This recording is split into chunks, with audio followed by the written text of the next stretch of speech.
That seat is for real family. Get out." My father didn't ask nicely. He physically shoved my 8-year-old niece, Lily, knocking her chair sideways just to make room for another stack of designer boxes for my sister.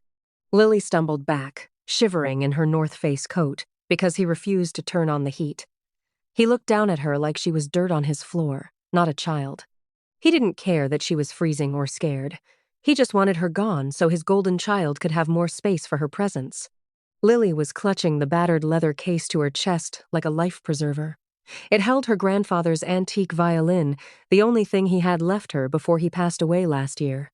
It wasn't valuable to anyone else. The wood was scratched, the varnish worn, but to Lily, it was magic. She had been practicing Silent Night for weeks, hoping to play it for the family. Robert noticed the case, his eyes narrowed, not with curiosity, but with annoyance. To him, the old scuffed box was just clutter ruining his perfect Connecticut holiday aesthetic. "Get that trash out of here," he snapped. "We need room for the wrapping paper." He didn't wait for her to move. He reached down and yanked the case from her small grip. Lily let out a sharp, terrified gasp, her hands grasping at empty air. "No, please," I shouted, scrambling up from the floor. "Dad, don't!" He didn't even look at me. With a casual flick of his wrist, he tossed the case onto the smoldering logs in the fireplace. For a second, time seemed to stop. The leather hit the embers with a dull thud. Then the heat ate through the dry old wood of the case. I lunged forward. My hand was inches from the grate, desperate to drag it out before the flames reached the instrument inside. But Robert stepped in front of me. He was a big man, and he used his weight to block my path, shoving me back with a hard shoulder check. "Sit down, Sarah," he barked. "Stop being dramatic. It's firewood." He stood there, guarding the fireplace like a sentry, a smug grin plastered on his face. He thought he was teaching me a lesson about hierarchy. He thought he was just burning some old wood. He was wrong. Violins aren't just wood. They are coated in layers of varnish, lacquer, and chemical sealants. The strings are synthetic. The chin rest is plastic. When the flames licked up the sides of the instrument, it didn't just burn, it melted. A thick, oily black plume erupted from the fireplace. It didn't smell like a cozy winter fire. It smelled like burning tires and poison. The acrid stench hit us instantly, a chemical punch to the throat that made my eyes water and my lungs seize. "What is that?" Ashley coughed, waving her hand in front of her face as the black cloud rolled over her pile of gifts. The smoke alarm on the ceiling screamed to life, a piercing, rhythmic shriek that shattered the last pretense of a holiday gathering. The room filled with a toxic haze so dense I could barely see the Christmas tree lights. Robert stumbled back, coughing, his eyes red and streaming. "Open a window!" he yelled, sounding more angry than afraid. "You're ruining the dinner!" He was blaming the violin. He was blaming the smoke. He was blaming me. I looked at him through the black fog. He was covering his mouth with a napkin, worried about his lungs, worried about his furniture smelling like smoke. He didn't care that he had just incinerated the only piece of love his father had left behind. Something inside me snapped. It wasn't a loud break. It was quiet, like a wire being cut in the dark. The fear I had carried for 30 years, the fear of his anger, his disapproval, his voice evaporated. The heat of the fire had burned it out of me. I didn't try to save the violin anymore. It was gone. I grabbed Lily's hand. She was coughing, tears streaming down her face, terror wide in her eyes. I pulled her low, ducking under the worst of the smoke, and moved toward the front door. "Where are you going?" Robert shouted over the alarm, his voice rough with smoke. "You stay here and help clean this up." I didn't answer. I didn't look back. I opened the heavy front door and stepped out into the biting New England air. The silence of the snow was deafening after the chaos inside. Behind me, the smoke alarm wailed on a siren song for a dying family.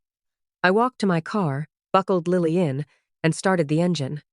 My hands were steady on the wheel. I wasn't crying. I was calculating. Robert thought he had won because he held the ground. He didn't realize that by burning that bridge, he had just lit the fuse on his own destruction. I drove away, leaving the black smoke to settle into his curtains, his carpets, and his lungs. The trap was set. Now, all I had to do was wait. I drove until the smell of smoke faded from the car's upholstery. We ended up at a Holiday Inn off the interstate, the kind with fluorescent lights and vending machines in the lobby. It wasn't home, but it was warm. I watched Lily sleep in the other bed. Her chest rose and fell in a steady rhythm, the terror of the evening finally washed away by exhaustion. She looked so small against the white sheets. My father thought I was weak. He thought I was just Sarah, the quiet one, the daughter who kept her head down and followed rules. He forgot what I actually do for a living. I am a risk auditor. I don't just look at spreadsheets. I look for the lies hidden inside them. I spend my days tracking digital footprints, untangling shell companies, and finding the one decimal point a CEO moved to hide $1 million embezzlement. People lie, numbers don't. 6 months ago, the numbers told me everything. I had been reviewing the family's old financial records purely for tax purposes when I found a discrepancy in my education trust. It wasn't a small error. It was a crater. $215,000 gone in a single wire transfer 5 years ago. It didn't take me long to trace it. I didn't need to hack anything. The paper trail was right there, arrogant and sloppy. Robert hadn't invested it. He hadn't borrowed it for a medical emergency. He had wired it directly to his mortgage lender to pay off the final lump sum on the house at 42 High Ridge Road that he just kicked us out of. I remembered that year, Robert had blown his own savings on a guaranteed investment scheme that turned out to be a Ponzi fraud. He was terrified of losing his status, of the neighbors seeing a "for sale" sign on the lawn. So, he cannibalized my future to save his image. When I confronted him about it back then, he didn't deny it. He laughed. He sat in his leather armchair, swirling his scotch, and gaslit me with a smile. "I put a roof over your head for 18 years, Sarah," he said, waving his hand dismissively. "That money was family money. I used it to secure our legacy. You should be thanking me, not auditing me." He thought that was the end of it. He thought because he was my father, theft was just resource reallocation. He believed that possession was 9/10 of the law. Since the deed was in his name, he was safe. But he missed the most important detail, the legal concept that puts people like him in prison. It's called a constructive trust. In the eyes of the law, if you use stolen money to buy an asset, you don't own that asset. You are merely holding it in trust for the victim. You are a squatter in your own investment. Robert used my $215,000 to buy the equity in that house. That meant the equity didn't belong to him. It belonged to me. I sat on the edge of the hotel bed, watching the city lights flicker outside. Robert was probably sleeping soundly in his smoke-filled kingdom, thinking he had won because he was the one holding the keys. He didn't realize those keys were already useless. I hadn't sued him for the cash. He was broke. I'd never get it back. Instead, I had gone for the jugular. I went for the house. He thought tonight was about a violin. He didn't know the papers were already signed. He didn't know he was living in my house, on my time, waiting for my eviction notice. I pulled the duvet up over Lily's shoulders. Robert wanted a war over territory? Fine. I was about to show him that he was fighting on land he didn't even own. I knew exactly what people would ask. Why wait? If I found the theft 6 months ago, why let him humiliate us for another half a year? Why let him throw that violin into the fire? The answer is simple. I know Robert. If I had confronted him the day I found the missing money, he would have exploded. He would have played the victim, rallied the family, and drained his remaining bank accounts to hire a lawyer he couldn't afford just to spite me. He would have dragged the lawsuit out for years, bleeding us both dry, and in the end, the house would have been sold just to pay the legal fees. I didn't want an apology. I wanted the asset. To get the house, I needed a default judgment. I needed him to fail to respond to the lawsuit entirely. And to make a narcissist ignore a lawsuit, you don't threaten him. You feed his ego until he chokes on it. I filed the civil suit for the stolen trust funds and the petition for a constructive trust quietly. I didn't send a sheriff to bang on his door. That would have woken him up. Instead, I hired a private process server who specialized in subtle delivery. It was a Tuesday in July. I parked down the street, watching through binoculars like a sniper waiting for the shot. The process server pulled up in a generic delivery van holding a massive gold-wrapped gift basket, a VIP Christmas in July hamper loaded with premium scotch, Swiss chocolates, and gourmet crackers. Robert opened the door. He didn't look suspicious. He looked delighted. He saw the gold ribbon and assumed the world was finally recognizing his greatness. "Signature required for the VIP package, sir," the server said, holding out a digital tablet. Robert didn't read the screen. He scribbled his name with a flourish, grabbed the basket, and slammed the door. That signature was the lock snapping shut. Legally, he had just accepted service of the court summons tucked underneath the box of crackers. I watched him through the living room window. He tore into the basket, cracked open the scotch, and laughed. When he found the thick manila envelope at the bottom, he didn't even open it. He saw the legal letterhead, scoffed, and tossed it straight into the recycling bin. To him, it was just junk mail noise. Something beneath his notice. That was the moment I won. There is a concept in audit strategy called the rope. When you catch an executive embezzling, you don't stop them immediately. You step back. You let them feel safe. You give them enough rope to hang themselves. I gave Robert 6 months of rope. I watched him burn through his final savings on a new lease for a luxury Cadillac he didn't need. I watched him throw a lavish anniversary party for himself, catering it with money that should have gone to a defense attorney. Every dollar he spent on his image was a dollar he couldn't use to fight me. Silence is a weapon. By saying nothing, I let him believe he was winning. I let him believe I was just the stupid, compliant daughter who didn't know how to read a bank statement. His arrogance was my greatest asset. He was so busy playing the king of his castle that he never noticed the deadline for his legal response ticking down to 0. 30 days ago, the clock ran out. The judge granted a default judgment. The title of the house was transferred to my name to satisfy the debt. Robert had been living in my house rent-free for a month.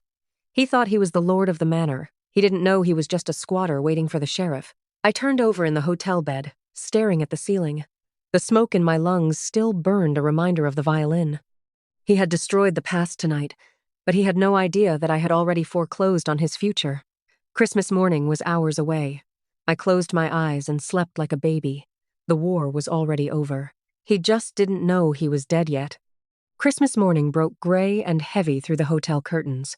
Beside me, Lily was still asleep, curled into a tight ball, her breathing the only sound in the room.